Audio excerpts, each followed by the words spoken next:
વાત કરીએ અમદાવાદની તો Indian chamber of commerce Ahmedabad management association ખાતે સ્માર્ટ સપ્લાય ચેઇન કોન્ક્લેવ 2025 લોજિસ્ટિક્સના ભવિષ્યને અનલોક કરવાના આયોજન પર એક કાર્યક્રમ યોજાયો, જે કોન્ક્લેવમાં ઉદ્યોગ જગતના અગ્રણીઓ, નેતાઓ, નીતિ નિર્માતા અને લોજિસ્ટિક્સ અને સપ્લાય ચેઇન લેન્ડસ્કેપ સાથે જોડાયેલ વિવિધ કંપનીઓને એક પ્લેટફોર્મ પર સાથે લાવવામાં આવ્યા અને વૃદ્ધિની તકો શોધવા માટેનું એક અજોડ પ્લેટફોર્મ પ્રદાન કરવામાં આવ્યું.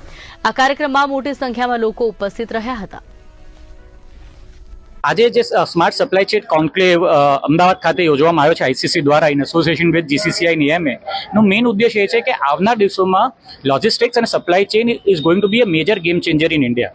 એના આપણે જેમ જોઈએ છે કે પ્રધાનમંત્રી શ્રી નરેન્દ્રભાઈ મોદી એમની ઘણી યોજનાઓ હેઠળ જેમ કે પીએમ ગતિશક્તિ, ભારતમાલા, સાગરમાલા અને ઇન્ડિયન લોજિસ્ટિક્સ પોલિસી હેઠળ એક ઇન્ડિયાને એક કે ભારતને એક મોટા પ્લેટફોર્મ પર આપી રહ્યા છે, જેની અંદર આપણી એવરેજ લોજિસ્ટિક્સ કોસ્ટ જે જીડીપીના 12 થી 14% છે એને ઘટાડીને 7% કેવી રીતે થઈ શકે, જેથી Indian industry, Indian goods global માર્કેટમાં કોમ્પિટિટિવ થાય.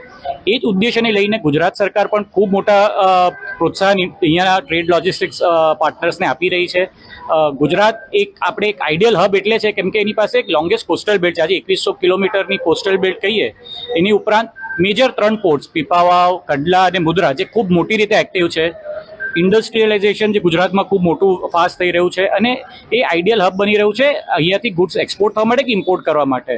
આ બધું જોતા Gujarat is poised in a big way અને at the same time implementation of AI, IoT અને બ્લોકચેન આ ઉદ્યોગોમાં કરવામાં આવશે તો આનું પણ વિકસિત ફાસ્ટ થશે.